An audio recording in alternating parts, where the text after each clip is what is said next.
വിശുദ്ധ ഫൗസ്റ്റീന 90-ാമത്തെ പാരഗ്രാഫിൽ പറഞ്ഞ വേറൊരു കാര്യമുണ്ട്. അതായത് വിശുദ്ധ ഫൗസ്റ്റീന നോക്കുമ്പോൾ വിശുദ്ധ ഫൗസ്റ്റീൻ്റെ കുമ്പസാരക്കാരനായ അച്ഛൻ്റെ ജീവിതത്തിൽ ഭയങ്കര സഹനങ്ങൾ. ഈ സഹനങ്ങളെല്ലാം കൂടെ കണ്ടപ്പോൾ വിശുദ്ധ ഫൗസ്റ്റീനയ്ക്ക് പേടിയായി. വിശുദ്ധ ഫൗസ്റ്റീനയ്ക്ക് മാത്രമല്ല, ആത്മാർത്ഥമായി ദൈവത്തെ സ്നേഹിക്കാനും ശുശ്രൂഷിക്കാനും ആഗ്രഹിക്കുന്ന ഒരു അച്ഛനായിരുന്നു ഈ വിശുദ്ധ ഫൗസ്റ്റീനയുടെ കുമ്പസാരക്കാരൻ. അപ്പോൾ ഈശോ ഒരു ദിവസം വിശുദ്ധ ഈ ഫൗസ്റ്റീനയുടെ അച്ഛനോട്, കുമ്പസാരക്കാരൻ അച്ഛനോട് ഈശോ പ്രത്യക്ഷപ്പെട്ട് ഈശോ നേരിട്ട് ശക്തമായി ഇൻസ്പിറേഷൻ കൊടുത്തു. എന്ത്, ഇന്ന കാര്യങ്ങളൊക്കെ രൂപത ചെയ്യണമെന്ന് പറഞ്ഞു. അപ്പോൾ അച്ഛൻ രൂപത കാര്യങ്ങൾ ചെയ്യാൻ വേണ്ടി നേരെ ചെന്ന് ബിഷപ്പിനോട് പറഞ്ഞു, മറ്റച്ഛന്മാരോടും പറഞ്ഞു. അപ്പോൾ ഈശോ എന്ത് ചെയ്തു? ഈശോ അപ്പുറത്ത് കൂടെ ചെന്നിട്ട് ഈ ബിഷപ്പിനോട് പറഞ്ഞു, ഈ അച്ഛനെ സൂക്ഷിക്കണം, ഈ അച്ഛൻ്റെ തട്ടിപ്പുകാരനാണ്, അല്ലെങ്കിൽ ഈ അച്ഛനെ മറ്റച്ഛന്മാരുടെ ഉള്ളിൽ ഒരു നെഗറ്റീവ് ചിന്ത ഈ അച്ഛനെ കുറിച്ച്. അപ്പോൾ എന്താ, ഭയങ്കരമായ സഹനം ഈ അച്ഛനുണ്ടാവും, ഉറപ്പാണ്. അപ്പോൾ ഇത് വിശുദ്ധ ഫൗസ്റ്റീന കാണുകയാണ്. ഉടനെ വിശുദ്ധ ഫൗസ്റ്റീന ഈശോ ചോദിച്ചു, കർത്താവേ, അങ്ങ് തന്നെയാണ് എൻ്റെ കുമ്പസാരക്കാരൻ അച്ഛനോട് ഇത് ചെയ്യാൻ പറയണത്, അങ്ങ് തന്നെയാണ് രൂപത പോയി മറ്റെല്ലാ അച്ഛന്മാരെ ഈ അച്ഛനെതിരായിട്ട് തിരിക്കുന്നത്, ഇത് എന്തൊരു പ്രവൃത്തി, എന്താണ് ഇതിൻ്റെ മെക്കാനിസം എന്താണെന്ന് ചോദിച്ചു. അപ്പോൾ ഈശോ പറഞ്ഞു കൊടുക്കുന്നതാണ് 90-ാമത്തെ പാരഗ്രാഫിൽ വിശുദ്ധ ഫൗസ്റ്റീന എഴുതി വച്ചിരിക്കുന്നത്. വിശുദ്ധ ഫൗസ്റ്റീന പറഞ്ഞെങ്ങനെയാണ്, ഒരു ദിവസം എൻ്റെ കുമ്പസാരക്കാരൻ എത്രമാത്രം സഹിക്കണമെന്ന് ഞാൻ ആന്തരികമായി മനസ്സിലാക്കി. സുഹൃത്തുക്കൾ ഉപേക്ഷിച്ചു പോകും, എല്ലാവരും അങ്ങേക്കെതിരായും, അങ്ങയുടെ ശരീരശക്തി ക്ഷയിക്കും. അടുത്തത്, സഹനത്തിന്റെ ചക്കിലേക്ക് കർത്താവ് എടുത്തെറിഞ്ഞ ഒരു മുന്തിരിക്കൊല പോലെയാണ് അങ്ങെന്ന് ഞാൻ കണ്ടു.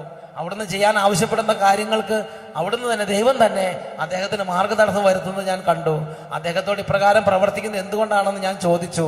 കർത്താവ് പറഞ്ഞു, ഈ പ്രവൃത്തി എൻ്റേതാണെന്ന് സാക്ഷ്യപ്പെടുത്താനാണ് ഞാൻ ഇപ്രകാരം പ്രവർത്തിക്കുന്നത്.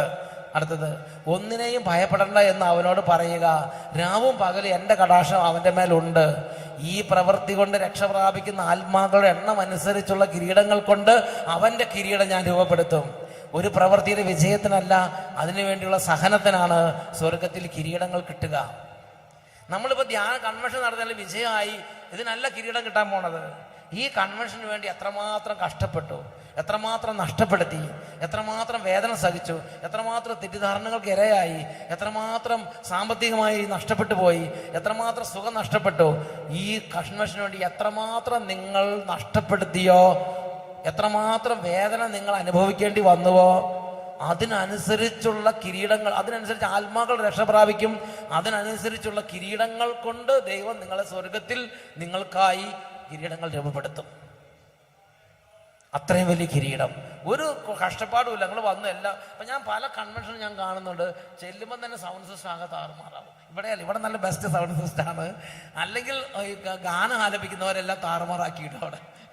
അതും അല്ലെങ്കിൽ ഞാൻ ചിന്തിച്ച് വലഞ്ഞിട്ടുണ്ട്, ദൈവമേ, എത്ര പ്രാർത്ഥിച്ച് ഒരുങ്ങി വന്നാലും, എത്രമാത്രം ആഴ്ചകളോളം ഉപവസിച്ച് വന്നാലും ശരി, ഒന്നുകിൽ ഓർഗൻ കേടാവും, അല്ലെങ്കിൽ പാട്ടുകാരുടെ തൊണ്ട കേടാവും, അല്ലെങ്കിൽ നമ്മുടെ തന്നെ തൊണ്ട ശരിയാവില്ല. ഒരു പനിയങ്ങ് പിടിച്ച് ആകെ കറപ്പറ എന്ന് പറഞ്ഞിരിക്കും. അതും അല്ലെങ്കിൽ സൗണ്ട് സിസ്റ്റം, അതും അല്ലെങ്കിൽ നമ്മുടെ 4 പേര് ഫ്രണ്ട് ഇരിക്കുന്നുണ്ടാവും, നമ്മുടെ ടെക്നീഷ്യൻസ്, അതും അല്ലെങ്കിൽ പുറകിലുള്ള 3-4 പേര് ഇരിക്കുന്നുണ്ടാവും. ഇത് നമുക്ക് ഏതെങ്കിലും ഭാഗത്ത്, അതായത് നമ്മൾ എന്താ പറഞ്ഞാൽ പലകയിൽ ആണി തറച്ചിട്ട് അതിന് മുകളിൽ നമ്മൾ നിന്ന് ശുശ്രൂഷ ചെയ്യാൻ പറഞ്ഞാൽ എങ്ങനെ, അതുപോലെ ആയിരിക്കും മിക്കവാറും പല ശുശ്രൂഷകളും, എൻ്റെ പ്രിയപ്പെട്ട സഹോദരങ്ങൾ. അതുകൊണ്ട് ഞാൻ എത്ര ചിന്തിച്ചിട്ട് എനിക്കിത് മനസ്സിലാകും. നമ്മൾ പ്രത്യേകിച്ച് അഭിഷേകത്തിന് എടുക്കുന്ന സമയത്താണ് ഇതിൻ്റെ ദുരിതം മാക്സിമത്തിലേക്ക് എത്തുന്നത്. അപ്പം ഞാൻ പലപ്പോഴും ചിന്തിച്ചിട്ടുണ്ട്, വേറെ വല്ല നാടകം കളിക്കുകയാണെങ്കിൽ ഒരു കുഴപ്പമില്ല, ഒരു ഗാനമേള അറേഞ്ച് ചെയ്യുകയാണെങ്കിൽ ഒരു കുഴപ്പമില്ല. ഈ അഭിഷേകത്തിന് എടുക്കുമ്പോൾ ഭയങ്കര ഇത് മടുത്തു. നമ്മൾ അത്രയും കഷ്ടത്തിൽ അവശകൊളായിട്ടുണ്ട്. എന്നാൽ ഈ അടുത്ത കാലത്താണ് ഇതിൻ്റെയൊക്കെ രഹസ്യം മനസ്സിലായത്. എന്നുറക്കെ പറഞ്ഞേ ഹല്ലേലൂയ. എത്രമാത്രം നന്നായി എന്നുള്ളതിനനുസരിച്ചല്ല ആത്മാക്കൾ രക്ഷ പ്രാപിക്കേണ്ടത്. നമ്മുടെ സ്വരം ഗംഭീരമായിരുന്നു, നമ്മുടെ ഗ്രാമർ എല്ലാം കറക്റ്റായിരുന്നു, അല്ലെങ്കിൽ നമ്മുടെ മുഖം എല്ലാം അങ്ങോട്ട് കൂടി സൂര്യനെ പോലെ വെട്ടിത്തിളങ്ങിക്കൊണ്ടിരിക്കുകയായിരുന്നു. ഇതിനൊന്നും അല്ല ആത്മാക്കൾ രക്ഷ പ്രാപിക്കാൻ പോണത്.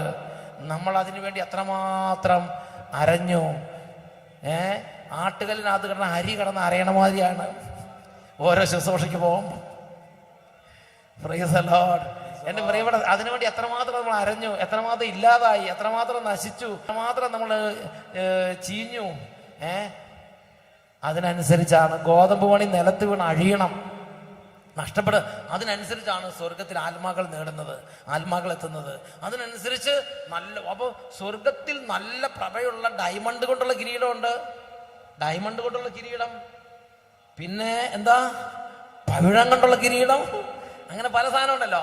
ആ കൂട്ടത്തിൽ സ്വർണം കൊണ്ടുള്ള കിരീടമുണ്ട്, വെള്ളി കൊണ്ടുള്ള കിരീടമുണ്ട്, വെങ്കലം കൊണ്ടുണ്ട്, ചെമ്പ് കൊണ്ടുണ്ട്, ഇരുമ്പ് കൊണ്ടുണ്ട്. ഒന്നുമില്ലെങ്കിൽ വെറുതെ മൺചട്ടി എടുത്ത് തലയിൽ വെച്ച് വരും, നടന്നോളം. കുറെ പേർക്ക് അതുണ്ടാവും. ഇവിടെ ഒരു കഷ്ടതയില്ലാതെ നല്ല സുഖമായിട്ട് എല്ലാ ശുശ്രൂഷ ചെയ്താൽ അപ്പൊ കർത്താവിന് എന്നോട് കരുണ തോന്നിയിട്ടുണ്ട്. ഈ അച്ഛന് മൺചട്ടി കൊടുത്താൽ പോരാ, എന്തെങ്കിലും ഇച്ചിരി വെളിച്ചമുള്ള എന്തെങ്കിലും കൊടുക്കണമല്ലോ എന്ന് ആലോചിച്ചപ്പോൾ എന്ത് ചെയ്തു? അപ്പൊ കർത്താവ് വന്ന് ഓർഗം കേടാക്കിയിടും. നമ്മുടെ അവിടെ കിടന്ന് കഷ്ടത സഹിക്കും. ഉറക്കെ പറഞ്ഞ ഹല്ലേലൂയ. ഇത് നിങ്ങളുടെ കുടുംബത്തിലുണ്ടാവും. നിങ്ങളെല്ലാം ധ്യാനം കഴിഞ്ഞ് നല്ല വിരിഞ്ഞ് ഇനി തൊട്ട് കർത്താവിനോട് നല്ല തീ തീ തീന്ന് ചെല്ലുമ്പം മകനോ മകളോ അവിടെ നിൽപ്പുണ്ടാവും. അതോടുകൂടി നിങ്ങളുടെ തീയെല്ലാം ശരിയായി കിട്ടും. ഒരു തെറ്റിദ്ധാരണ മതി, അല്ലെങ്കിൽ ഒരു പ്രശ്നം മതി, എല്ലാം തവിട് പൊടിയാവും. അപ്പം നിങ്ങൾ വിചാരിക്കും, ദൈവമേ എല്ലാം ആദ്യം പുതിയ നന്നായിട്ടൊന്ന് തുടങ്ങാമെന്ന് വിചാരിച്ച് എല്ലാം പോയല്ലോ. ഞാൻ നല്ല വിധ കുമ്പസാരിച്ച് ഇങ്ങനെ കൃപയിൽ നിറഞ്ഞിങ്ങനെ വരികയായിരുന്നു. പക്ഷേ എന്തായി, ഒറ്റ സെക്കൻഡ് കൊണ്ട് എല്ലാം തവിട് പൊടിയായി. ഭയങ്കര വിഷമാവും നല്ല ആത്മാക്കൾക്ക്. എന്നൊക്കെ പറഞ്ഞ ഹല്ലേലൂയ, ഹല്ലേലൂയ, ഹല്ലേലൂയ, ഹല്ലേലൂയ. സത്യത്തിൽ ദൈവം തന്നെയാണ് നമ്മൾ അവിടെ എളുപ്പ. അത് ആ സമയത്ത് ദൈവമേ നന്ദി, ദൈവമേ നന്ദി, അങ്ങയുടെ തിരുനാമം മഹത്വപ്പെടട്ടെ, എനിക്കിത് ഉണ്ടെങ്കിൽ ഇത് മതി, ഞാൻ ഇവിടെ അങ്ങേ എൻ്റെ ദൈവത്തിന് തെറ്റ് പറ്റില്ല, ദൈവം സർവശക്തനാണ്, ദൈവത്തിന് തെറ്റ് പറ്റില്ല, ദൈവമേ ഞാൻ അങ്ങേ സ്തുതിക്കുന്നു എന്ന് പറഞ്ഞ് ദൈവത്തിനുള്ള ശരണമേറ്റ് പറയുക. നിങ്ങളുടെ ആത്മാവ് അതിവേഗം പുണ്യ പരിപൂർണതയിലേക്ക് ഉയരും. നിങ്ങളൊരു 10,000 ധ്യാനം കൂടുന്നതിനേക്കാളും പെട്ടെന്ന് ഭൂം എന്ന് പറഞ്ഞിട്ട് പുണ്യ പരിപൂർണതയിലേക്ക് കൃപ കൊണ്ട് ആത്മാവ് നിറയും. എന്നൊക്കെ പറഞ്ഞ ഹല്ലേലൂയ, ഹല്ലേലൂയ, ഹല്ലേലൂയ, ഹല്ലേലൂയ, ഹല്ലേലൂയ, ഹല്ലേലൂയ, ഹല്ലേലൂയ, ഹല്ലേലൂയ. അതുകൊണ്ട് കർത്താവ് പറയാണ്, ഈ പ്രവൃത്തി കൊണ്ട് രക്ഷ പ്രാപിക്കുന്ന ആത്മാക്കളുടെ എണ്ണം അനുസരിച്ചുള്ള കിരീടങ്ങൾ കൊണ്ട് ഞാൻ അവനൊരു കിരീടം രൂപപ്പെടുത്തിക്കൊണ്ടിരിക്കുകയാണെന്ന് പറയണത്.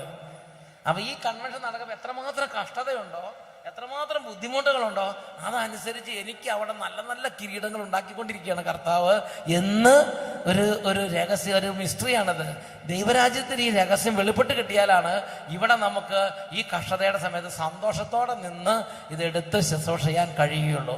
എനിക്ക് പലപ്പോഴും അങ്ങനെ പറ്റിയിട്ടില്ലെന്നുള്ളത് കാര്യം നിങ്ങൾക്ക് നേരിട്ട് കൊണ്ട് മനസ്സിലായിട്ടുള്ള വിഷയങ്ങളാണ്. എന്നൊക്കെ പറഞ്ഞ hallelujah, hallelujah, praise the Lord, praise the Lord. പക്ഷേ ദൈവം നിരന്തരം വീണ്ടും അവസരം തരും, പരിശീലിപ്പിക്കുകയാണ്.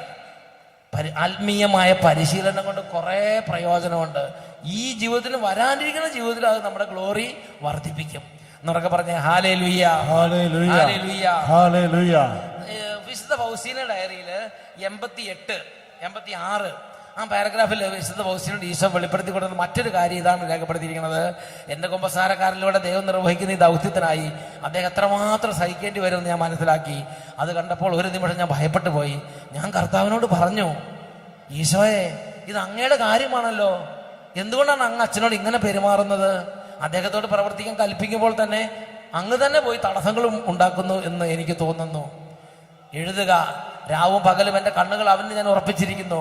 അവൻ്റെ യോഗ്യത കൂട്ടാനാണ് ഈ പ്രതികൂലങ്ങൾ അനുവദിച്ചിരിക്കുന്നത്. നല്ല ഫലങ്ങൾക്കല്ല, മറിച്ച് എന്നെ പ്രതിയുള്ള ക്ഷമയ്ക്കും കഠിനാധ്വാനത്തിനുമാണ് ഞാൻ പ്രതിഫലം നൽകുന്നത്. അപ്പോൾ എൻ്റെ പ്രിയപ്പെട്ട മക്കളെ, നമ്മൾ മനസ്സിലാക്കേണ്ട പ്രധാനപ്പെട്ട കാര്യം ഇവിടെ പറഞ്ഞിട്ടുണ്ട്. എന്താ, എന്തുകൊണ്ടാണ് അച്ഛൻ ഇത്രമാത്രം കഷ്ടതയും കണ്ണുനീരും കൊടുക്കുന്നത് എന്ന് ചോദിച്ച പറയാണ്, അവൻ്റെ യോഗ്യത കൂട്ടാനാണ് ഈ പ്രതികൂലങ്ങൾ അനുവദിച്ചിരിക്കുന്നത്. അവൻ്റെ യോഗ്യത, ധന്യത വർദ്ധിപ്പിക്കാൻ, നമ്മുടെ ആത്മാവിൻ്റെ ധന്യത. നിങ്ങളുടെ ആത്മാവ് വെറുതെ ഇങ്ങനെ തവിടിന് ചാക്കിനകത്ത് കെട്ടിവെച്ച പോലെ ഇരുന്നാൽ മതിയോ? അതിന് കുറച്ചും കൂടെ എലവേഷൻ, അത് കുറച്ചും കൂടെ അത് എലവേറ്റ് ചെയ്യപ്പെടണ്ടേ, അത് കുറച്ചും കൂടെ ഉയർത്തപ്പെടണ്ടേ, കുറച്ചും കൂടെ ധന്യത വേണ്ടേ? എങ്ങനെയാണ് ഈ ആത്മാവിന് ധന്യത കൂട്ടണത്? ദൈവം തന്നെ അതിന് സാഹചര്യങ്ങൾ ഒരുക്കും. നമ്മുടെ ആത്മാവിന്റെ ധന്യത കൂട്ടാൻ സമ്പത്ത് കുറെ അങ്ങോട്ട് കൂട്ടിന്ന് വിചാരിച്ച ആത്മാവിന്റെ ധന്യത കൂടുവോ മക്കളെ? കൂടുവോ? ഉറക്കെ പറ, കൂടുവോ? കൂടില്ല. നിങ്ങൾ കുറെ അങ്ങോട്ട് പഠിച്ചു, നല്ല സർട്ടിഫിക്കറ്റ് വാങ്ങിയെന്ന് വിചാരിച്ച് പഠിപ്പ് അങ്ങോട്ട് വർദ്ധിച്ചു എന്ന് വിചാരിച്ച ധന്യത കൂടുവോ? കൂടുവോ? ഇല്ല. പിന്നെ നിങ്ങൾ എന്താ ചെയ്യുന്നത്? മെഡൽ വാങ്ങിയെന്ന് വിചാരിച്ച് കൂടുവോ? അവാർഡുകൾ കിട്ടിയെന്ന് വിചാരിച്ച് കൂടുവോ? ഈ ലോകത്തിന്റെ കയ്യടി നിങ്ങൾക്ക് എത്ര കിട്ടുന്നുവോ അതനുസരിച്ച് പിതാവിങ്കൽ പ്രതിഫലം ഇല്ല. ഡൗൺ ഡൗൺ ഡൗൺ, താഴേക്കാണ്. ലോകത്തിൽ നിങ്ങൾക്ക് പ്രതിഫലം കിട്ടിയാൽ പിതാവിങ്കൽ പ്രതിഫലം ഇല്ല. എന്റെ പ്രിയപ്പെട്ട സഹോദരങ്ങളെ, ഇത് ഈശോയ്ക്ക് അറിയാം നിങ്ങളുടെ ആത്മാവിന്റെ സ്ഥിതി. വരാനിരിക്കുന്ന രാജ്യത്ത് നിങ്ങളുടെ ആത്മാവിന്റെ സ്ഥിതി എന്താണെന്ന് ഈശോയ്ക്ക് അറിയാം. അതുകൊണ്ട് ഈശോ ഈ അച്ഛന് കണ്ണുനീര് അങ്ങോട്ട് കൊടുക്കാൻ തുടങ്ങി. എന്തിനാ? ഈ അച്ഛൻ്റെ കിരീടങ്ങളുടെ പ്രഭ കൂട്ടാനും ഈ അച്ഛൻ്റെ ആത്മാവിന്റെ ധന്യത വർദ്ധിപ്പിക്കാനും. വിശുദ്ധ ലൂക്കായുടെ സുവിശേഷത്തിൽ 12-ാം അധ്യായത്തിൽ 15-ാമത്തെ വാക്യത്തിൽ ഈശോ പഠിപ്പിച്ചിങ്ങനെയാണ്. ലൂക്ക 12:15, സമ്പത്ത് കൊണ്ടല്ല മനുഷ്യ ജീവിതം ധന്യമാകുന്നത്. കണ്ടോ? അത് അണ്ടർലൈൻ ചെയ്തേ. സമ്പത്ത് കൊണ്ടല്ല മനുഷ്യ ജീവിതം ധന്യമാകുന്നത്. എങ്ങനെയാണ് ഒരു ആത്മാവ് ധന്യമാകുന്നത്? എങ്ങനെയാണ് ഒരു ആത്മാവ് ധന്യമാകുന്നത്? ഒരാത്മാവ് ധന്യമാകുന്നത് എൻ്റെ പ്രിയപ്പെട്ട സഹോദരങ്ങളെ, ഇതുപോലെ ഈശോ നമുക്ക് വലിയ തരത്തിലുള്ള ഞെരുക്കങ്ങളും കണ്ണുനീരും അനുവദിക്കുമ്പോൾ, ആ സമയത്ത് നമ്മൾ ഗോതമ്പ് മണി പോലെ ചതഞ്ഞരഞ്ഞില്ലാതാകുന്ന സമയത്ത്, ഗോതമ്പ് മണി പോലെ നമ്മൾ നിലത്ത് വീണ് അഴിയുന്ന സമയത്ത്, ആ സമയത്ത് ദൈവമേ നന്ദി, ദൈവത്തിന് തെറ്റ് പറ്റുകയില്ല, ദൈവം ദോഷമായിട്ടൊന്നും ചെയ്യുകയില്ല, ദൈവം എനിക്കിത് അനുവദിച്ചിട്ടുണ്ടെങ്കിൽ എൻ്റെ ദൈവം എൻ്റെ ആത്മാവിന് സ്വർഗത്തിൽ ഒരുപാട് ഗ്ലോറി, ഒരുപാട് പ്രഭയുള്ള കിരീടങ്ങൾ, ഒരുപാട് മഹത്വം, എൻ്റെ ആത്മാവിന് ധന്യത കൂട്ടാൻ വേണ്ടി മാത്രമാണ് എൻ്റെ ദൈവം എനിക്കിത് അനുവദിച്ചിട്ടുള്ളത് എന്ന് ദൈവത്തിലുള്ള ശരണം ഏറ്റുപറയണം. എന്നുറക്കെ പറഞ്ഞേ ഹല്ലേലൂയ, ഹല്ലേലൂയ, ഹല്ലേലൂയ, ഹല്ലേലൂയ, ഹല്ലേലൂയ, ഹല്ലേലൂയ, ഹല്ലേലൂയ, ഹല്ലേലൂയ, ഹല്ലേലൂയ, ഹല്ലേലൂയ. വെളിപാടിന്റെ പുസ്തകത്തിൽ 22-ാം അധ്യായത്തിൽ 11 തൊട്ട് 15 വരെ വാക്യങ്ങൾ. വെളിപാടിന്റെ പുസ്തകം 22-ാം അധ്യായം 11 തൊട്ട് 15 വരെ വാക്യങ്ങൾ. കർത്താവ് പറയാണ്, യു ആർ ഫ്രീ. ജീവനും മരണവും നിങ്ങളുടെ മുമ്പിലുണ്ട്. സമയവും നിങ്ങളുടെ സ്വന്തം, കൊല്ലം പട്ടണവും നിങ്ങളുടെ സ്വന്തം, വീടും നിങ്ങളുടെ സ്വന്തം, നാട്ടുകാരും നിങ്ങളുടെ സ്വന്തം. You are free. നിങ്ങൾക്ക് എന്ത് വേണമെങ്കിലും ചെയ്യാം. അനീതി ചെയ്തിരുന്നവൻ ഇനിയും അങ്ങനെ തന്നെ ചെയ്തു കൊള്ളട്ടെ. പാപക്കറ ഉരണ്ടവൻ ഇനി അങ്ങനെ തന്നെ കഴിഞ്ഞു, ഇഷ്ടമുള്ള പോലെ ജീവിച്ചോ, നോ പ്രോബ്ലം. നീതിമാൻ ഇഷ്ടമുണ്ടെങ്കിൽ നീതി പ്രവർത്തിക്കട്ടെ. വിശുദ്ധൻ മനസ്സുണ്ടെങ്കിൽ വിശദീകരിക്കപ്പെടട്ടെ. ഇതാ ഞാൻ വരുന്നു, എൻ്റെ സമ്മാനവും ഞാൻ കൊണ്ടുവരുന്നുണ്ട്. ഓരോരുത്തർക്കും, അവിടെ നിന്ന് ശ്രദ്ധിച്ചു നോക്കിക്കേ, അത് നടനം ചെയ്തേ, ഓരോരുത്തർക്കും സ്വന്തം പ്രവൃത്തികൾക്ക് അനുസൃതം ഞാൻ പ്രതിഫലം തരും. ഞാൻ വരും, ഞാൻ വരും, ഞാൻ ഡെഫിനറ്റ് ആയിട്ടും വരും. ഞാൻ അന്ന് ഓരോരുത്തർക്കും വേറെ വേറെ, അമ്മയ്ക്ക് ഉള്ള പ്രതിഫലം വേറെ, അപ്പനുള്ള പ്രതിഫലം വേറെ, മക്കൾക്കുള്ള പ്രതിഫലം വേറെ, മക്കളിൽ മൂത്ത മകനുള്ള പ്രതിഫലം വേറെ, ഇളയതിന് വേറെ. ആരാണോ ഭൂമിയിൽ കഷ്ടത സഹിച്ചത് അവർക്ക് സ്പെഷ്യൽ പ്രതിഫലമുണ്ട്. ഉച്ചത്തിൽ പറഞ്ഞേ ഹല്ലേലൂയ. നിങ്ങളുടെ വായിച്ചു നോക്കിയേ, എന്താ പറയണത്? ഓരോരുത്തർക്കും അവരവരുടെ കഷ്ടതയ്ക്കനുസരിച്ച് പ്രതിഫലം നൽകാനാണ് ഞാൻ വരുന്നത്. ഞാൻ ആൽഫയും ഒമേഗയുമാണ്, ഒടുവിലത്തനും ആദ്യത്തവനും ആദ്യവും അന്ത്യവും. ജീവന്റെ വൃക്ഷത്തിന് മേൽ അവകാശം ലഭിക്കാനും കവാടങ്ങളുടെ നഗരത്തിലേക്ക് പ്രവേശിക്കാനും തങ്ങളുടെ അങ്കികൾ കഴുകി ശുദ്ധിയാക്കുന്നവർ ഭാഗ്യവാന്മാർ. നായ്ക്കളും മന്ത്രവാദികളും വ്യഭിചാരികളും കൊലപാതകികളും വിഗ്രഹാരാധകരും അസത്യം സ്നേഹിക്കുകയും അത് പ്രവർത്തിക്കുകയും ചെയ്യുന്ന എല്ലാവരും പുറത്ത്. ഹല്ലേലൂയ, ഹല്ലേലൂയ, ഹല്ലേലൂയ, ഹല്ലേലൂയ. എന്നിട്ട് 16-ാമത്തെ അടുത്ത വാക്യം എന്താ പറയണമെന്ന് അറിയാവോ? അടുത്ത വാക്യം ഒന്ന് വായിച്ചു നോക്കിയേ. അവിടെയാണ് കർത്താവ് പറയണത്, നിങ്ങൾ എല്ലാവരും എന്ത് ചെയ്യണം? നിങ്ങൾ ആർക്കെങ്കിലും ഇത് ആഗ്രഹം ഉണ്ടെങ്കിൽ അവർ മാത്രം വരട്ടെ. വായിച്ചു നോക്കിയേ 16-ാമത്തെ വാക്യം വായിച്ചു നോക്കിട്ടെ. കർത്താവായ യേശു ഞാൻ സഭകളെ കുറിച്ച് സാക്ഷ്യപ്പെടുത്തുന്നു. ഉറക്കെ പറഞ്ഞേ ഹല്ലേലൂയ, ഹല്ലേലൂയ, ഹല്ലേലൂയ. യേശുവേ നന്ദി, യേശുവേ നന്ദി, യേശുവേ സ്തുതി, യേശുവേ സ്തുതി. പറഞ്ഞെങ്ങനെയാണ്? ദാഹിക്കുന്നവൻ വരട്ടെ, ആഗ്രഹമുള്ളവൻ വരട്ടെ, ദാഹിക്കുന്നവൻ വരട്ടെ, അവൻ ജീവജലത്തിൽ സൗജന്യമായി പാനം ചെയ്യട്ടെ. ഇഷ്ടമുണ്ടെങ്കിൽ വന്ന് പാനം ചെയ്യാനാണ് പറഞ്ഞത്. നിങ്ങളുടെ ആത്മാവിന്റെ ധന്യത കൂട്ടാൻ ആഗ്രഹമുള്ള ഒരു സ്വമനസ്സ വരണം. സന്തോഷത്തോടെ വരുന്നവനെയാണ് കർത്താവ് സ്വീകരിക്കുന്നത്. അതുകൊണ്ട് ഇന്ന് നിങ്ങളുടെ മനസ്സുകൊണ്ട് പറയണം, കർത്താവേ, ഈ ആത്മീയ രഹസ്യങ്ങൾ മനസ്സിലാക്കി അവിടുന്ന് അനുവദിക്കുന്നതെല്ലാം സന്തോഷത്തോടെ വെൽക്കം ചെയ്യുന്ന നല്ല ഒരു സഹന, ഒരു കഷ്ടതയുടെ അപ്പവും ക്ലേശത്തിന് ജലവും എൻ്റെ കർത്താവ് തരുമ്പം ഞാനൊരു കർത്താവ് ഒന്നിച്ച് അതിനെ എടുക്കുന്ന ഒരു മാനസിക പൗരുഷം തരണേന്ന് പറഞ്ഞ് പ്രാർത്ഥിക്കണം. എന്നുറക്കെ പറഞ്ഞേ ഹല്ലേലൂയ, ഹല്ലേലൂയ. ഫൗസീനയുടെ 149-ാമത്തെ ഖണ്ഡികയില് ഇവിടെയാണ് അങ്ങനെയാണ് പറയണത്. മഠാധികാരികൾ രോഗികളെ കുറിച്ച് വളരെ ശ്രദ്ധാലുക്കളായിരുന്നു, എന്നാൽ ഞാൻ ഉപേക്ഷിക്കപ്പെട്ടവളായി തോന്നാൻ കർത്താവ് അനുവദിച്ചു. ഇത് വേറൊരു മേഖലയാണ്. നമ്മളെ ആരൊക്കെ എന്തൊക്കെ നോക്കിയാലും നമുക്കൊരു ഫീലിംഗ് അങ്ങ് കയറും, അടിച്ചു കയറും. എന്താ? ഇപ്പൊ എന്നോടൊന്നും താല്പര്യമില്ല, വാഴക്കൊല വെട്ടിക്കഴിഞ്ഞാൽ പിന്നെ വാഴക്കുറ്റി കൊണ്ട് എന്താ കാര്യം? ഇപ്പൊ നമ്മള് റിട്ടയറായി, നമ്മളെ കൊണ്ട് കാര്യമില്ലാതായി. നമ്മള് ഒരു വല്ലാത്തൊരു വിഷമം അങ്ങോട്ട് കയറും. അത് ചിലപ്പോൾ ശുശ്രൂഷകർക്കും അങ്ങനെ ഉണ്ടാകാം. അല്ലാതെ ഒരു ശുശ്രൂഷയിൽ നിന്ന് മാറ്റി നിർത്തി വേറൊരാളെ ശുശ്രൂഷയ്ക്കയറ്റി വല്ലാത്തൊരു പീഡ അങ്ങോട്ട് കയറും. എൻ്റെ പ്രിയപ്പെട്ട സഹോദരങ്ങളെ, അപ്പോൾ നമ്മൾ വിചാരിക്കുന്നത് ഇപ്പോൾ നമ്മുടെ അവിടുത്തെ മാത്രം കണ്ട് വിചാരിച്ചാൽ, അച്ഛനങ്ങോട്ട് വിചാരിച്ചാൽ, വികാരിച്ചനങ്ങ് വിചാരിച്ചാൽ എല്ലാം അങ്ങോട്ട് നേരെയാക്കാമെന്ന് വിചാരിക്കരുത്. ഈശോ തന്നെയാണ് ഒരു ആത്മാവിനെ അന്ധകാരത്തിൽ സൂക്ഷിക്കാൻ ആഗ്രഹിക്കണമെങ്കിൽ ഒരാൾക്കും ആത്മാവിനെ വെളിച്ചത്തിലേക്ക് കൊണ്ടുവരാൻ പറ്റില്ല. വായിച്ചു നോക്കിയേ. എന്നാൽ മഠാധികാരികൾ വളരെ ശ്രദ്ധയോടെ എല്ലാം ശ്രദ്ധിച്ച് ക്രമീകരിച്ചുകൊണ്ടിരുന്നു. എന്നാൽ ഞാൻ ഉപേക്ഷിക്കപ്പെട്ടവളായി തോന്നാൻ കർത്താവ് അനുവദിച്ചു. അവിടത്തേക്ക് പ്രവർത്തിക്കാൻ നല്ല ഗുരുവായ അവിടുന്ന് എല്ലാ സൃഷ്ടികളെയും പിൻവലിച്ചു. ചിലപ്പോൾ കർത്താവ് അങ്ങനെ പിൻവലിക്കും. മാസങ്ങളോട് ആരും ഫോൺ ചെയ്യാതെയാവും. നമ്മളിങ്ങനെ തട്ടിമ്പറ തുടങ്ങാനുള്ള കാപ്പിക്കുരു പോലെ അവിടെ കിടക്കും. ആരുമില്ല നോക്കാൻ. അവിടെ ഇട്ടിട്ടങ്ങോട്ട് പോയി അവിടെ കിടക്കും. അവരൊക്കെ പറഞ്ഞ ഹല്ലേലൂയ. അവിടെ കിടക്കും. മാസങ്ങളോളം വർഷം അവിടെ കിടക്കും. മറ്റവരൊക്കെ ഓടി നടക്കും. അവിടെ കല്യാണങ്ങൾ നടക്കുന്നു, അവിടെ ബർത്ത്ഡേ പാർട്ടികൾ നടക്കുന്നു, നമ്മളെ വിളിക്കുന്നുമില്ല, അറിയിക്കുന്നുമില്ല. കർത്താവ് അങ്ങനെ ഒരു ആത്മാവിനെ തട്ടുംപുറത്ത് കൊണ്ടേ സൂക്ഷിക്കാൻ ആഗ്രഹിക്കുന്നുണ്ടെങ്കിൽ വേറൊരാൾക്കും ആ സമയത്ത് കർത്താവ് അങ്ങോട്ട് തുറവി കൊടുക്കുകയാണ്. എല്ലാ സ്ഥലത്തുനിന്ന് കർത്താവ് വേർതിരിച്ച് ഒറ്റയ്ക്കാക്കും നമ്മളാണെങ്കിൽ എല്ലാവരോടും കൂടെ രോഷം കൊണ്ട് രോഷം അങ്ങോട്ട് നിറഞ്ഞു പൊത്തും നമുക്ക്.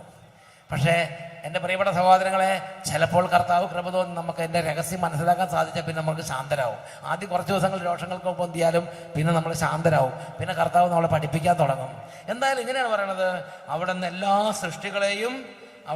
സൃഷ്ടികളെയും പിൻവലിച്ചു. 279 പാരഗ്രാഫ്, 279 പാരഗ്രാഫ് വിശുദ്ധ ഫൗസ്റ്റീന പറയണത് ഇങ്ങനെയാണ്: ദൈവത്തിൻ്റെ തിരുവിഷ്ടം നിറവേറട്ടെ എന്ന് പറയുന്നതിലാണ് യഥാർത്ഥ ദൈവസ്നേഹം അടങ്ങിയിരിക്കുന്നത്. യഥാർത്ഥ ആത്മീയ വളർച്ച അടങ്ങിയിരിക്കുന്നത് അവിടെയാണ്. എന്ത് സംഭവിച്ചാലും ശരി, എന്ത് സംഭവിച്ചാലും ശരി, ഇപ്പൊ നമ്മുടെ ചെവി തന്നെ കേൾക്കും. അപ്പൊ എന്ത് ചെയ്യണം? ദൈവമേ, അങ്ങയുടെ തിരുവിഷ്ടം നിറവേറട്ടെ, അങ്ങേക്ക് ഒരിക്കലും തെറ്റുപറ്റില്ല, അവിടെ നിന്ന് നല്ലവനാണ് എന്ന് പറഞ്ഞ് ദൈവത്തിലുള്ള ശരണം പറഞ്ഞുകൊണ്ടിരിക്കണം. ദൈവത്തിന്റെ തിരുവിഷ്ടം നിറവേറുന്നതിൽ സന്തോഷിക്കാൻ തുടങ്ങണം. ദൈവത്തിന്റെ തിരുവിഷ്ടം നിറവേറുന്നതിൽ സന്തോഷിക്കാൻ തുടങ്ങണം. നമ്മൾ എന്തിങ്ങനെ ഇരുന്നാൽ പോരാ, ആത്മീയമായി വളരണം. നമുക്ക് നല്ല നല്ല കിരീടങ്ങൾ സ്വർഗത്തിൽ ഉണ്ടാകണം. ഇത് ദൈവം ആഗ്രഹിക്കുന്നുണ്ട്. വായിച്ചു നോക്കിയേ, ദൈവത്തിന്റെ തിരുവിഷ്ടം നിറവേറുന്നതിലാണ് യഥാർത്ഥ സ്നേഹം അടങ്ങിയിരിക്കുന്നത്. നാം ചെയ്യുന്ന ഏറ്റവും ചെറിയ പ്രവൃത്തികൾ പോലും ദൈവത്തോടുള്ള സ്നേഹത്തെ പ്രതി ചെയ്യണം. അപ്രകാരം ദൈവത്തോടുള്ള സ്നേഹം നമുക്ക് പ്രകടമാക്കാം. കർത്താവ് പറഞ്ഞു, എൻ്റെ കുഞ്ഞെ, നിന്റെ സഹനം വഴിയാണ് നീ എന്നെ ഏറ്റവും അധികം സന്തോഷിപ്പിക്കുന്നത്. നമുക്ക് ദൈവത്തിൽ സന്തോഷിക്കാൻ പല കാര്യങ്ങളുണ്ട്. നമ്മൾ മെഴുകുതിരി കത്തിച്ചു വെക്കാം, പൂക്കൾ വെക്കാം, പള്ളിയൊക്കെ നന്നായിട്ട് ഒരുക്കാം, നന്നായിട്ട് ശ്രദ്ധയോടെ പ്രാർത്ഥനകൾ ഉച്ചരിച്ച് സ്ഫുടമായി ചൊല്ലാം. ഇന്ന് നമ്മൾ കുർബാനയ്ക്ക് നല്ല സ്ഫുടമായിട്ട് ഉച്ചരിച്ച് നല്ല പ്രാർത്ഥനകൾ നമ്മുടെ സഹോദരങ്ങൾ അർപ്പിച്ചു. നല്ല ഭക്തിയോടെ ജീവിക്കാം, ഒരുപാട് ദാനധർമ്മങ്ങൾ ചെയ്യാം, ജീവകാരുണ്യ പ്രവർത്തനങ്ങൾ, ഇതൊക്കെ ദൈവത്തെ സന്തോഷിപ്പിക്കുന്നതാണ്. എന്നാൽ ഈശോ വെളിപ്പെടുത്തുകയാണ്, ഒരാത്മാവ് ദൈവത്തിൻ്റെ പദ്ധതി അനുസരിച്ച് ദൈവം അതിൻ്റെ വളർച്ചയ്ക്ക് വേണ്ടി അനുവദിച്ചു കൊടുക്കുന്ന തിരസ്കരണം, ഉപേക്ഷിക്കപ്പെടൽ, ആരും നോക്കാത്ത വിധം പരിത്യക്താവസ്ഥ, ഇതൊക്കെ എല്ലാവർക്കും ഉണ്ടാവും. അച്ഛനും ഉണ്ടാവും, നിങ്ങൾക്കും ഉണ്ട്, എല്ലാവർക്കും ഉണ്ടാവും. പരിത്യക്താവസ്ഥ, ഉപേക്ഷിക്കപ്പെടൽ, വേദന, രോഗം, കഷ്ടത, കണ്ണുനീര്, തെറ്റിദ്ധരിക്കപ്പെടുന്ന അവസ്ഥ, ഈ അവസ്ഥയിലെല്ലാം ഈ ആത്മാവ് ദൈവമേ നിനക്ക് സ്തുതി എന്ന് പറഞ്ഞ് അത് സ്വീകരിച്ചാൽ, വായിച്ചു നോക്കിയേ, എന്താ പറയണത്? അങ്ങനെ ചെയ്താൽ അതങ്ങട് ദൈവമേ നിനക്ക് സ്തുതി എന്ന് പറഞ്ഞത് അങ്ങോട്ട് ആ കഷ്ടതയുടെ ജലം സ്വീകരിച്ചാൽ, എൻ്റെ മകളെ, സഹനം വഴിയാണ് നീ എന്നെ ഏറ്റവും അധികം പ്രീതിപ്പെടുത്തുന്നത്. ഈ ഭൂമി നമുക്ക് ചെയ്യാവുന്ന ഏറ്റവും വലിയ ദൈവത്തിൻ്റെ സംപ്രീതി കൊണ്ടുവരുന്ന ഒരു പുഷ്പം നമുക്ക് അർപ്പിക്കാം. അതാണ് സഹനത്തിൻ്റെ പുഷ്പം. അതങ്ങോട്ട് വെച്ചാൽ അതിൽ ദൈവത്തിന് അത്രയും സംപ്രീതിയായിരിക്കും. അടുത്തത്, എൻ്റെ മകളെ, നിന്റെ ശാരീരികവും മാനസികവുമായ സഹനത്തിൽ സൃഷ്ടികളിൽ നിന്ന് സഹതാപം കാക്ഷിക്കരുത്. അത് ഞാൻ ചിലർ ശ്രദ്ധിച്ചിട്ടുണ്ട്. എന്തെങ്കിലും ചെറിയൊരു ഓടി നടന്ന് എല്ലാവരോടും പറയും, ഷോ നിങ്ങൾ അറിഞ്ഞോ എന്നോട് ആ അവരങ്ങനെ ചെയ്തത്, എന്നോട് ഇങ്ങനെ ചെയ്തത്. ഒന്നുമില്ലെങ്കിൽ ഞാൻ 25 വർഷം ഇവിടെ ചെയ്തിരുന്ന ആളല്ലേ, ഒന്നുമില്ലെങ്കിൽ ഞാൻ ഇവിടുത്തെ ഒരു സിസ്റ്റർ, ഒന്നുമില്ലെങ്കിൽ ഞാൻ ഇവിടെ ഇത്രയും വർഷം ഉണ്ടായിരുന്ന ആളല്ലേ, എന്നത് ഇവരെല്ലാം ഇങ്ങനെ ചെയ്യണത്. ഇങ്ങനെ അങ്ങോട്ട് തുടങ്ങിയ പരിഭവം, പെറുവെറുപ്പ്, വിഷമം, സങ്കടം, പരാതി, കണ്ണുനീര്, ഇങ്ങനെ അങ്ങോട്ട് പോകും. പ്രളയമാണ് പ്രളയം, പരാതി പ്രളയം. എന്നൊക്കെ പറഞ്ഞ് ഹല്ലേലൂയ. വിഷമം അല്ലേ, ഒരു വിഷമം അങ്ങോട്ട് കയറും. എന്നൊക്കെ പറഞ്ഞ് ഹല്ലേലൂയ. ഒന്നിങ്ങനെ വായിച്ചു നോക്കിയേ, എന്താ പറയണത്? എൻ്റെ മകളെ, എൻ്റെ മകനെ, നിന്റെ ശാരീരികവും മാനസികവും കുടുംബപരവും ശുശ്രൂഷാപരവുമായ സഹനത്തിൽ സൃഷ്ടികളിൽ നിന്ന് നീ സഹതാപം കാക്ഷിക്കരുത്. കലർപ്പില്ലാത്ത നിഷ്കളങ്ക സ്നേഹത്തിന്റെ പരിമളം ഞാൻ നിന്നിൽ നിന്ന് ആഗ്രഹിക്കുന്നു. സൃഷ്ടികളിൽ നിന്ന് മാത്രമല്ല, നിന്നിൽ നിന്ന് തന്നെ നീ വിടുതൽ പ്രാപിക്കണം എന്ന് പറഞ്ഞാൽ കുറച്ച് നമ്മൾ തന്നെ എന്ത് ചെയ്യും? നമ്മൾ തന്നെ നമ്മുടെ കാര്യങ്ങൾക്ക് വേണ്ടി ഒച്ചവെക്കാൻ തുടങ്ങും. Praise the Lord. അതായത് പറഞ്ഞെങ്ങനെയാണ്, ഡിനൈ യുവർസെൽഫ്. നീ നിനക്ക് വേണ്ടി നീ ഉള്ള കാര്യം നീ കർത്താവിനെ ഏൽപ്പിക്കുക. അപ്പൊ ദൈവം ഉദാഹരണത്തിന് ഞാനൊരു ഉദാഹരണം പറയാം.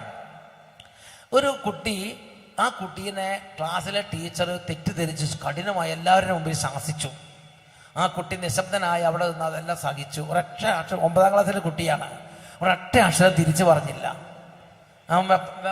ഇതിന്റെ ഇന്റർവെൽ സമയത്ത് കൂട്ടുകാരൊക്കെ വന്നത്, നീ എന്തിനാണ് മിണ്ടാതെ നിന്നത്, നീ എന്തെങ്കിലുമൊക്കെ പറയേണ്ടതായിരുന്നു, അല്ലെങ്കിൽ ഞങ്ങൾ പോയിട്ട് സംസാരിക്കാന്നൊക്കെ. അവൻ പറഞ്ഞില്ല, ഒരു കുഴപ്പമില്ല, ടീച്ചർ പറഞ്ഞ് കറക്റ്റ് എന്ന് പറഞ്ഞിട്ട് അവരൊന്നും അനുവദിച്ചില്ല ഒരു അക്ഷരം എതിരായിട്ട് സംസാരിക്കാൻ.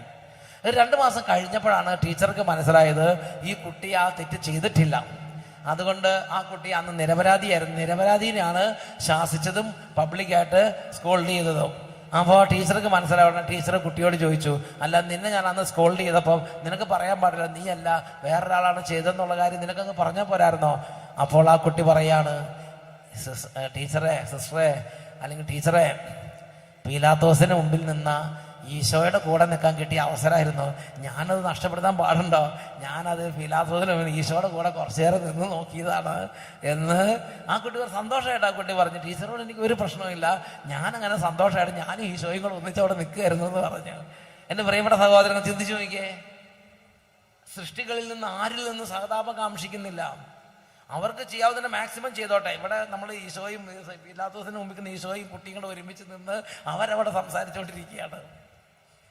അവിടെ ടീച്ചറോട് വിഷമമില്ല, പരാതിയില്ല, വീട്ടിൽ പോയി കംപ്ലൈന്റ് ഇല്ല, അവിടെ കൂട്ടുകാരുടെ സഹതാപമൊന്നും തോന്നില്ല, രണ്ടുപേരെ സംഘടിപ്പിച്ച് എന്തെങ്കിലും എഴുതാനൊന്നും തോന്നണില്ല. ഇതാണ് ശരിക്കും ഈശോയിൽ വളരുന്ന ഒരു ആത്മാവ്. ലോകത്തിന് അനുരൂപരാകരുത്. നിങ്ങളുടെ മനസ്സിനെ നവീകരണം വഴി നിങ്ങൾ ഈശോയായി രൂപാന്തരപ്പെട്ടുകൊണ്ടിരിക്കണം എന്ന് പറയുന്നത്. ജീവിതത്തിന്റെ എല്ലാ നേരത്തും നിങ്ങൾക്ക് ഈശോയുടെ കൂടെ നടക്കാനുള്ള അവസരമുണ്ട്. എന്നൊക്കെ പറഞ്ഞേ ഹല്ലേലൂയ, ഹല്ലേലൂയ, ഹല്ലേലൂയ. അതുകൊണ്ടാണ് പറഞ്ഞത്, നീ നിന്നിൽ നിന്ന് തന്നെ വിടുതൽ. ആ സമയത്ത് വേണമെങ്കിൽ തോന്നും നമ്മൾക്ക് നമ്മളോട് തന്നെ സ്നേഹമുണ്ട്, അപ്പൊ നമ്മൾ ടീച്ചറോട് ഷൗട്ട് ചെയ്യാൻ തോന്നും, ടീച്ചറോട് എതിർക്കാൻ തോന്നും. ഞാനും ചെയ്തില്ല, എന്തിനാ ടീച്ചർ എന്നെ വെറുതെ കുറ്റം പറയണത്, തിരിച്ചു പറയാൻ തോന്നും. Deny yourself. നീ നിന്നെ തന്നെ പരിത്യജിക്കുക, കർത്താവിൽ നീ വളർന്നു വരും എന്നൊക്കെ പറഞ്ഞ അതാണ് പറയണത്. നീ നിന്നിൽ തന്നെ വിടുതൽ പ്രാപിക്കണം എന്ന് പറയണത് അതുകൊണ്ടാണ്. നീ സൃഷ്ടികളിൽ നിന്ന് സഹതാപം കാക്ഷിക്കാതിരുന്നാൽ മാത്രം പോരാ, നീ നിന്നിൽ നിന്ന് തന്നെ വിടുതൽ പ്രാപിക്കുന്ന പറഞ്ഞാൽ നീ നിന്നെ തന്നെ പരിത്യജിക്കണം. പ്രൈസ് ദി ലോർഡ് എന്നൊക്കെ പറഞ്ഞ ഹല്ലേലൂയ, ഹല്ലേലൂയ, ഹല്ലേലൂയ, പ്രൈസ് ദി ലോർഡ്. 1258 1268 പറഞ്ഞത് എങ്ങനെയാണ്? ഈശോ ഒരു ദിവസം വിശുദ്ധ ഫൗസ്റ്റീനയ്ക്ക് പ്രത്യക്ഷപ്പെട്ടു. വിശുദ്ധ ഫൗസ്റ്റീനയ്ക്ക് ഈശോ പ്രത്യക്ഷപ്പെട്ടിട്ട് വിശുദ്ധ ഫൗസ്റ്റീനോട് ഈശോ പറഞ്ഞു കൊടുക്കുകയാണ്, ഈ ലോകത്തിൽ ഓടി നടന്ന് നല്ല തീയായിട്ട് ആക്റ്റീവായിട്ട് ശുശ്രൂഷ ചെയ്യുന്ന ഒത്തിരി ശുശ്രൂഷകരുണ്ട്. അങ്ങനെ പറന്ന് നടന്ന് ശുശ്രൂഷ ചെയ്യുന്ന ശുശ്രൂഷകരെക്കാൾ കൂടുതൽ ആത്മാക്കളെ നേടുന്നത് സഹിക്കുന്ന ആത്മാക്കളാണ്. സഹിക്കുന്ന ആത്മാക്കളാണ്. അത് വായിച്ചു നോക്കിയേ, എന്താ എഴുതിയിരിക്കുന്നത്? സഹിക്കുന്ന ഒരാത്മാവ് പ്രവർത്തനനിരതമായ ഒരാത്മാവിനേക്കാൾ കൂടുതൽ ആത്മാക്കളെ നേടും. അനുഗ്രഹമാണ് കൂടുതൽ. അപ്പോൾ ഞാൻ ഓടി നടന്ന് ശുശ്രൂഷ ചെയ്യണു, അജയൻ അവിടെ കടന്ന് സഹിക്കുന്നു എന്ന് വിചാരിക്കുക. അജയനാണ് കൂടുതൽ ആത്മാക്കളെ നേടുന്നതും കൂടുതൽ സ്വർഗത്തിൽ നിക്ഷേപം ഉണ്ടാകണം. നമ്മൾ വിചാരിക്കും രോഗിയായി കടന്നാൽ പിന്നെ നമ്മുടെ കാര്യം പോകാം. അത് ഞാൻ ചിലർ കേട്ടിട്ടുണ്ട്, ഈ ഓടി നടക്കുന്ന സമയത്ത് മാത്രമേ ഇതുള്ളൂ, കിടന്നാൽ പിന്നെ കിടപ്പായി ഒരാൾ പോലും നമ്മളെ നോക്കാം. ആ സമയത്താണ് ശരിക്കും നമുക്ക് നല്ല കൂടുതൽ ആത്മാക്കളെ നേടാൻ പറ്റിയ സമയം. എന്ന് ഉച്ചത്തിൽ പറഞ്ഞേ ഹല്ലേലൂയ, ഹല്ലേലൂയ, ഹല്ലേലൂയ, ഹല്ലേലൂയ. എൻ്റെ പ്രിയപ്പെട്ട സഹോദരങ്ങളെ, നിങ്ങൾ കിടക്കുന്ന സമയത്തും, നിങ്ങൾ രോഗിയായിരിക്കുന്ന സമയത്തും, നിങ്ങൾ തിരസ്കരിക്കപ്പെടുന്ന സമയത്തും, നിങ്ങൾ എല്ലാത്തിൽ നിന്ന് മാറ്റി നിർത്തപ്പെടുന്ന സമയത്തും, നിങ്ങൾ നിയമം വഴി നിങ്ങൾ വിലക്കപ്പെടുന്ന സമയത്തെല്ലാം നിങ്ങൾക്ക് ആത്മാക്കളെ നേടാൻ പറ്റും. ആത്മാക്കളെ നേടാൻ പറ്റും. നിങ്ങൾ ഓടി നടക്കണമെന്നൊന്നൊരു നിർബന്ധമില്ല, പ്രസംഗിക്കണമെന്നൊന്നൊരു നിർബന്ധമില്ല. ദൈവത്തിന്റെ വെളിപാടിനനുസരിച്ച് ഈ ആത്മാവിനെ കർത്താവ് വെളിപ്പെടുത്തുന്നതാണ്, സഹിക്കുന്ന ഒരാത്മാവ് പ്രവർത്തനനിരതമായിരിക്കുന്ന ആത്മാവിനേക്കാൾ കൂടുതൽ ആത്മാക്കളെ സ്വർഗത്തിന് വേണ്ടി നേടും. ആ ആത്മാവാണ് അനുഗ്രഹമുള്ള ആത്മാവ്. അപ്പൊ ഒരു സഹനമില്ല, സഹനമൊക്കെ മാറിക്കിടുന്ന ആത്മാവല്ല അനുഗ്രഹമുള്ള ആത്മാവ്. ദൈവചിന്തയോടുകൂടെ സഹിക്കുന്ന ആത്മാവാണ് അനുഗ്രഹമുള്ള ആത്മാവ്. അപ്പൊ ഇതിനകത്ത് തന്നെ ഒത്തിരി പേര് നടുവേദന കൊണ്ട് ഇങ്ങനെ വിഷമിച്ചിരിക്കുന്നവരുണ്ട്, ഒത്തിരി പേരുണ്ട്. അപ്പൊ എനിക്കൊന്നും അത്ര വലിയ നടുവേദനയൊന്നുമില്ല. ഈ നടുവേദന ഉള്ളവരെക്കാൾ, നടുവേദന ഇല്ലാത്തവരെക്കാൾ നടുവേദനയോടുകൂടി ഇരിക്കുന്നവരാണ് സ്വർഗത്തിൽ അനുഗ്രഹമുള്ള ആത്മാവ്. എന്നുവെച്ചതി പറഞ്ഞേ ഹല്ലേലൂയ. അതുകൊണ്ട് സഹിക്കുന്നവരെ ഭാഗ്യവാന്മാരായി നമ്മൾ കണക്കാക്കുകയാണ്. സഹിക്കുന്നവരെ ഭാഗ്യവാന്മാരായി കണക്കാക്കുന്ന അതിന് നമുക്ക് ഈ വരാനിരിക്കുന്ന ജീവിതത്തെക്കുറിച്ചൊരു ജ്ഞാനം കിട്ടിയാലാണ് ഇത് നമുക്ക് തെളിഞ്ഞു വരുള്ളൂ. എന്നുറക്കെ പറഞ്ഞ ഹല്ലേലൂയ, ഹല്ലേലൂയ, ഹല്ലേലൂയ, ഹല്ലേലൂയ.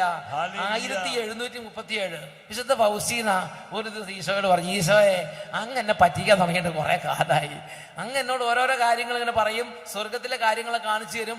പക്ഷേ ഞാൻ ഇവിടെ നോക്കുമ്പോൾ എല്ലാവരും എന്നെ വെറുക്കുന്നു, എന്നെ ഒരാളും അംഗീകരിക്കുന്നില്ല, ഞാൻ എന്ത് പറഞ്ഞാലും തട്ടിപ്പ പറയണമെന്ന് പറയും. ഒരാളും ഞാൻ പറഞ്ഞ വാക്കിന് വില വെക്കുകയല്ല. ഈശോയോട് വിശുദ്ധ ഫൗസീന പറയുകയാണ്, എന്തിനാ എന്നെ ഇങ്ങനെ കണ്ടമാനം ഈ കഷ്ടപ്പെടുത്തണത്? കുറച്ച് ദിവസങ്ങൾക്ക് നല്ല ദിവസങ്ങൾ തന്നുകൂടെ എന്ന് ചോദിക്കുകയാണ്. അപ്പൊ എന്താ ഈശോ പറയുന്നത്? വായിച്ചു നോക്കിയേ, 1787. ഞാൻ കർത്താവിനെ കണ്ടപ്പോൾ അവിടത്തോട് പറഞ്ഞു, ഈശോയെ അങ്ങനെ പറ്റിക്കുകയാണ്, അങ്ങ് സ്വർഗത്തിന്റെ വാതിൽ തുറന്ന് സന്തോഷമൊക്കെ കാണിച്ചു തരും, പക്ഷെ എന്നെ ഭൂമി വിട്ടിട്ട് പോകും. എന്നെ സ്വർഗത്തിൽ ഇങ്ങനെ എടുത്തുകൂടെ? എനിക്ക് സ്വർഗത്തിൽ വന്ന അങ്ങയുടെ കൂടെ സുഖമായിട്ടിരിക്കാൻ ഭയങ്കര ഇഷ്ടമാണ്, പക്ഷെ സ്വർഗത്തിലേക്ക് കൊണ്ടുപോകണില്ല, ഈ രോഗിയായിട്ട് ഭൂമിയിൽ തന്നെ ഇട്ടിട്ട് പോകും. അങ്ങനെ സ്വർഗത്തിന്റെ വാതിൽ തുറന്ന് സ്വർഗത്തിലെല്ലാം കാണിച്ചു തരും, എന്നിട്ട് ഭൂമി ഇട്ടിട്ട് പോകും. അങ്ങനെ എപ്പോഴും പറ്റിക്കുകയാണ്. കർത്താവ് എന്നോട് പറഞ്ഞു, സ്വർഗത്തിലിരുന്ന് ഈ നാളുകളെ കാണുമ്പോൾ നീ ആനന്ദിക്കുകയും ഇത്തരം ദിവസങ്ങൾ സാധിക്കുന്നിടത്തോളം അധികം ഉണ്ടായിരുന്നെങ്കിൽ എന്ന് നീ അന്ന് ആഗ്രഹിക്കുകയും ചെയ്യും. നീ അന്ന് ആഗ്രഹിക്കുകയും ചെയ്യും. നിനക്ക് ഇപ്പോൾ ഇത് മനസ്സിലാക്കാൻ പറ്റാത്തതിൽ ഞാൻ അത്ഭുതപ്പെടുന്നില്ല. ഉറക്കെ പറഞ്ഞേ ഹല്ലേലൂയ. അപ്പൊ അതായത് വിശുദ്ധ ഫൗസ്റ്റീനോട് ഈശോ പറഞ്ഞു കൊടുക്കുകയാണ്, നീ ഇതെല്ലാം കഴിഞ്ഞ് മരിച്ച് ഒരു നാൾ സ്വർഗത്തിൽ വരും. അന്ന് തിരിഞ്ഞു നോക്കുമ്പോൾ ഈ ദിവസങ്ങൾ നീ കാണും. ഈ ദിവസങ്ങളിൽ നിനക്ക് കിട്ടിയ ആത്മീയ കൃപകൾ നീ കാണും. നിന്റെ ആത്മാവിന് കിട്ടിയ ഗ്ലോറി നീ മനസ്സിലാക്കും. അന്ന് നീ എന്നോട് ഇങ്ങനെ കംപ്ലൈന്റ് ചെയ്യും, എന്തുകൊണ്ട് എനിക്ക് കുറച്ചും കൂടെ കൂടുതൽ അതുപോലെ സഹനത്തിന്റെ ദിവസങ്ങൾ തന്നില്ല, എന്നെ എന്തിനാ പെട്ടെന്ന് എടുത്ത് കുറച്ചും കൂടെ സഹിക്കാൻ വേണ്ടി ആ കട്ടിലും കിട്ടേക്കാൻ പാടില്ലായിരുന്നോ? എന്നാൽ എനിക്ക് കുറച്ചും കൂടെ കൂടുതൽ ഗ്ലോറി കിട്ടുമായിരുന്നല്ലോ, എന്തിനാണ് എൻ്റെ സഹനത്തിന്റെ ദിവസങ്ങൾ വെട്ടിക്കുറച്ചത് എന്ന് എന്നോട് നീ കംപ്ലൈന്റ് ചെയ്യും. നീ എന്നോട് പരാതി പറയും, എന്തുകൊണ്ട് ആ ദിവസങ്ങൾ ഇത്രമാത്രം വെട്ടിക്കുറച്ചു എന്ന് ചോദിക്കുമെന്ന്. എൻ്റെ പ്രിയപ്പെട്ട സഹോദരങ്ങളെ, അത്രമാത്രം വിലയുള്ളതാണ് ഇങ്ങനെ തെരഞ്ഞെടുക്കപ്പെട്ട ആത്മാക്കൾക്ക് ദൈവം അനുവദിക്കുന്ന ഈ സഹനത്തിന്റെ കാസ, സഹിക്കുന്ന ദിവസങ്ങൾ, ഞെരുക്കത്തിന്റെ ദിവസങ്ങൾ, ഭൂമിയിലെ കഷ്ടതയുടെ ദിനങ്ങൾ അത്രമാത്രം വിലയുള്ളതാണ്. അതിൻ്റെ ദിവസങ്ങൾ അന്ന് നമ്മൾ അവിടെ ഇരിക്കുമ്പോൾ ഈശോയോട് പറയും, എന്തുകൊണ്ട് മാക്സിമം ഞങ്ങൾക്ക് തന്നുകൂടാ? എന്താ അതിൻ്റെ കാരണം എന്നറിയാവോ? അതിൻ്റെ കാരണം ഇതാണ്. ആ കാരണത്തെക്കുറിച്ച് നമ്മുടെ വിശുദ്ധൻ പറഞ്ഞിരിക്കുന്നത് എങ്ങനെയാണ്? ഒരു വിശുദ്ധൻ അതിനെക്കുറിച്ച് പറഞ്ഞിരിക്കുന്നതാണ്, ഭൂമിയിലായിരിക്കുമ്പോൾ മാത്രമാണ്. വിശുദ്ധ അഗസ്റ്റിനാ പറഞ്ഞിരിക്കുന്നത്. വിശുദ്ധ അഗസ്റ്റിനെ കുറിച്ച് പറഞ്ഞിരിക്കുന്നതാണ്, ഭൂമുഖത്ത് ജീവിച്ചിരിക്കുമ്പോൾ മാത്രമാണ് നാം എല്ലാവരും യോഗ്യതകളോ അയോഗ്യതകളോ സമ്പാദിക്കുന്നത്. ഇവിടെ വെച്ച് കൈവശപ്പെടുത്താൻ കഴിയാത്തത് മരണശേഷം കിട്ടുമെന്ന് ആശിക്കരുത്. അതായത് ഇന്ന് വിശുദ്ധ ഫൗസ്റ്റീന അവിടെ ഇരുന്ന് ആഗ്രഹിക്കുകയാണ്, എൻ്റെ ആത്മാവിൻ്റെ ഗ്ലോറി കുറച്ചും കൂടെ കൂട്ടണം എന്ന് വിചാരിച്ചാൽ നടക്കില്ല. മരിക്കുന്നത് വരെ മാത്രമേ അതിനുള്ള അവസരമുള്ളൂ. ഇന്ന് അവിടെ ഇരുന്ന് എന്താ പറയണത്, വിശുദ്ധ ഫ്രാൻസിസ് അസീസി ചിന്തിക്കുകയാണ്, അല്ലെങ്കിൽ മദർ തെരേസ ചിന്തിക്കുകയാണ്, എനിക്ക് ഇത്രയും പോരാ, എനിക്ക് എൻ്റെ ആത്മാവിൻ്റെ ഗ്ലോറി കുറച്ചും കൂടെ കൂട്ടണം. നടക്കില്ല. മരിക്കുന്നതോടുകൂടെ അവസരം തീർന്നു. ജീവിച്ചിരിക്കുമ്പോൾ മാത്രമാണ്, അതുകൊണ്ട് വിശുദ്ധ അഗസ്തീനോസ് പറയാണ്, ജീവിച്ചിരിക്കുമ്പോൾ മാത്രമാണ് ഒരാത്മാവിന് യോഗ്യതകളോ അയോഗ്യതകളോ സമ്പാദിക്കാനുള്ള അവസരം. ഇവിടെ വെച്ച് നമ്മുടെ ആത്മാവിന് ധന്യത കൂട്ടാൻ പറ്റും. നമ്മുടെ ധന്യത കൂട്ടാൻ ഓടി നടക്കുമ്പോഴല്ല ധന്യത കൂടുന്നത്. നമ്മൾ എന്തെങ്കിലും വലിയ തരത്തിലുള്ള പ്രവർത്തനങ്ങൾ ചെയ്യുമ്പോൾ നമ്മുടെ പ്രവർത്തനം കൊണ്ടല്ല ധന്യത കൂടുന്നത്. വേറെ എന്തെങ്കിലും പുതിയ പുതിയ സംരംഭങ്ങൾ ആരംഭിക്കുന്നതല്ല ധന്യത കൂടുന്നത്. എപ്പോഴാണ് ഒരാത്മാവിന് ധന്യത കൂടുന്നത്? ഏറ്റവും അധികം ധന്യത ഒരാത്മാവിന് ധന്യത ഏറ്റവും അധികം കൂടുന്നത് ദൈവഹിതപ്രകാരം സഹിക്കുന്നതിനാണ്. വെറുതെ നിങ്ങൾ ഓരോ തോന്നിയാസം കാണിച്ച് സഹിക്കുന്നതിൽ ഞാൻ ഉത്തരവാദിയല്ല. തോന്നിയാസം കാണിച്ചാൽ അടി കിട്ടും. ആ സഹനം വേറെ. പരീക്ഷയ്ക്ക് പഠിക്കാതിരുന്ന് തോറ്റു, അത് വലിയ സഹനമായിട്ട് കൊണ്ടു നടക്കരുത്. അതിന് നല്ല അടി കൊടുക്കേണ്ട ആവശ്യമുണ്ട്. എന്നൊക്കെ പറഞ്ഞേ ഹല്ലേലൂയ. പക്ഷേ ദൈവഹിത, നിങ്ങൾ നന്നായിട്ട് ജീവിക്കുന്നു, പക്ഷെ എല്ലാവരും തെറ്റിദ്ധരിക്കുന്നു. നിങ്ങൾക്ക് അതിനകത്ത് ഒന്നും ചെയ്യാനില്ല. അതിനകത്ത് ആകെയുള്ള ഒരൊറ്റ കാര്യമുള്ളൂ, സഹിക്കുക, അതിനകത്തുകൂടെ കടന്നു പോവുക, വേറെ ഒരു വഴിയില്ല. പറഞ്ഞ ഹല്ലേലൂയ, ഹല്ലേലൂയ, ഹല്ലേലൂയ, ഹല്ലേലൂയ. സഹിക്കല്ലാതെ അതിനകത്ത് വേറെ ഒരു വഴിയില്ല. അതാ നമ്മൾ ആ സമയത്ത് വേറെ ഒന്നും ചെയ്യാൻ നിൽക്കണ്ട. ആ സമയത്ത് ആ സഹനത്തിലൂടെ അങ്ങോട്ട് കടന്നു പോവുക, അത്രേ ഉള്ളൂ. എന്നുറക്കെ പറഞ്ഞ ഹല്ലേലൂയ, ഹല്ലേലൂയ, ഹല്ലേലൂയ, ഹല്ലേലൂയ, ഹല്ലേലൂയ, ഹല്ലേലൂയ. അതുകൊണ്ട് ദൈവഹിതപ്രകാരം സഹിക്കുന്ന ഒരവസരം കിട്ടിയാൽ, സഹിക്കാൻ ഒരു അവസരം കിട്ടിയാൽ, ഒരു രോഗം വന്നു, അല്ലെങ്കിൽ ഒരാൾ തെറ്റിദ്ധരിച്ചു, അതും അല്ലെങ്കിൽ നമ്മൾ പ്രാർത്ഥനയിലേക്ക് വന്നതിന് ശേഷം അടിക്കടി നമ്മൾ ചെയ്യുന്ന എല്ലാം എന്താണ്, ഓരോ തരത്തിലുള്ള ബുദ്ധിമുട്ടുകളും, കടബാധ്യത കൂടുന്നു, അല്ലെങ്കിൽ കുടുംബത്തിൽ സമാധാനക്കേട് വർദ്ധിക്കുന്നു, മക്കൾ ദുർമാർഗത്തിലേക്ക് പോകുന്നു, വലിയ വേദനയാണ്. ഇപ്പം നമ്മുടെ എവുപ്രാസ്യാമ്മ വിശുദ്ധിയിലേക്ക് വളരും തോറും 2 ആങ്ങളമാരും മുഴുക്കുടിയന്മാരായി മാറി. എവുപ്രാസ്യാമ്മയുടെ, വിശുദ്ധ എവുപ്രാസ്യാമ്മയുടെ അല്ലേ, ആ കുടുംബത്തിലെ സമ്പത്ത് മുഴുവൻ നശിച്ചു. പല അനർത്ഥങ്ങൾ കുടുംബത്തിൽ ഉണ്ടാകുകയാണ്. എവുപ്രാസ്യാമ്മ അപ്പോഴും ദൈവത്തെ മഹത്വപ്പെടുത്തിക്കൊണ്ടിരുന്നു. ദൈവമേ, നീ നല്ലവനാണ്, നിനക്ക് തെറ്റ് പറ്റുകയില്ല, നീ അനുവദിച്ചിട്ടുണ്ടെങ്കിൽ അതെല്ലാം നന്മയാണ്, അതെല്ലാം ഇപ്പം ഞങ്ങൾക്ക് മനസ്സിലാകുന്നില്ല, പക്ഷെ നിന്റെ തിരുനാമം മഹത്വപ്പെടട്ടെ എന്ന് പറഞ്ഞ് മഹത്വപ്പെടുത്തിക്കൊണ്ടിരുന്നു. അൽഫോൻസാമി അങ്ങനെ തന്നെയായിരുന്നു. എല്ലാവരും അങ്ങനെ തന്നെയായിരുന്നു, ദൈവത്തെ അറിഞ്ഞവരെല്ലാവരും. നമ്മളും അങ്ങനെ തന്നെയാണ്. പക്ഷെ കുറച്ചും കൂടെ ക്ലിയർ ആകാനുള്ളത് കൊണ്ട് കർത്താവ് ഈ രാത്രി നമ്മളെ വിളിച്ച് നമ്മൾക്ക് ദൈവരാജ്യത്തിന് ഒരു ഉത്ബോധനം തരികയാണ്. എന്നൊക്കെ പറഞ്ഞേ ഹല്ലേലൂയ. എന്തായാലും നിങ്ങളിൽ ഒരുപാട് പേരുടെ ജീവിതത്തിൽ, അൽഫോൻസാമയുടെ ജീവിതത്തിലും എവുപ്രാസ്യാമ്മയുടെ ജീവിതത്തിലും അതുപോലെ തന്നെ ഡോൺ ബോസ്കോയുടെ ജീവിതത്തിലും ഒക്കെ കർത്താവ് സഹനങ്ങൾ, വിശുദ്ധ ഫൗസ്റ്റീനാമ്മയുടെ ജീവിതത്തിലൊക്കെ കർത്താവ് സഹനങ്ങൾ കൊടുത്തതുപോലെ ഇവിടെ ഇരിക്കുന്ന ഒരുപാട് പേരുടെ ജീവിതത്തിൽ കർത്താവിൻ്റെ ലിസ്റ്റിൽ പേര് ചേർത്ത് ആത്മാവിൻ്റെ യോഗ്യത വർദ്ധിപ്പിക്കാൻ വേണ്ടി ദൈവഹിത പ്രകാരമുള്ള സഹനങ്ങളും തെറ്റിദ്ധാരണകളും നിന്ദനങ്ങളും പരാജയങ്ങളും കണ്ണുനീരും രോഗങ്ങളും കുടുംബ പ്രശ്നങ്ങളും ദൈവം അനുവദിച്ചിട്ടുണ്ട്. അതിലൂടെ ദൈവചിന്തയോടെ കടന്നു പോകണം. എന്നൊക്കെ പറഞ്ഞേ ഹല്ലേലൂയ, ഹല്ലേലൂയ, ഹല്ലേലൂയ, ഹല്ലേലൂയ. ഭൂമുഖത്ത് ജീവിച്ചിരിക്കുമ്പോഴാണ് നാം എല്ലാവരും യോഗ്യതകളോ അയോഗ്യതകളോ സമ്പാദിക്കുന്നത്. അപ്പം അതുകൊണ്ട് ഈ ഒരു കാര്യത്തിൽ നമ്മൾ ഒട്ടും നമ്മൾ ഇതിനെക്കുറിച്ച് ആശങ്കപ്പെടേണ്ടതില്ല. അതുകൊണ്ട് വിശുദ്ധ ഫൗസ്റ്റീനയോട് പറയുകയാണ്, ഈ നാളുകളെ നീ കാണുമ്പോൾ നീ ആനന്ദിക്കുകയും ഇത്തരം ദിവസങ്ങൾ സാധിക്കുന്നിടത്തോളം ഉണ്ടായിരുന്നെങ്കിൽ എന്ന് നീ എന്നോട് പറയുകയും ചെയ്യും. പിന്നീട് സ്വർഗത്തിൽ വരുമ്പം അത്രയും വിലയുള്ളതാണ്. അപ്പം അതുകൊണ്ടാണ് പറയണത്, ഈ കഷ്ടതയുടെ അപ്പവും ക്ലേശത്തിന് ജലവും ദൈവഹിതപ്രകാരം സ്വീകരിക്കുന്നവരെ കണ്ട ഭാഗ്യവാന്മാർ എന്ന് പറയണം. കാരണം അവരുടെ ആത്മാവ് സ്വർഗത്തിൽ വളരെ യോഗ്യത നേടിയ അനുഗ്രഹം പ്രാപിച്ചുകൊണ്ടിരിക്കുകയാണ്. നിങ്ങളുടെ ഉറക്കെ പറഞ്ഞേ ഹല്ലേലൂയ, hallelujah, praise the Lord, praise the Lord, praise the Lord, praise the Lord.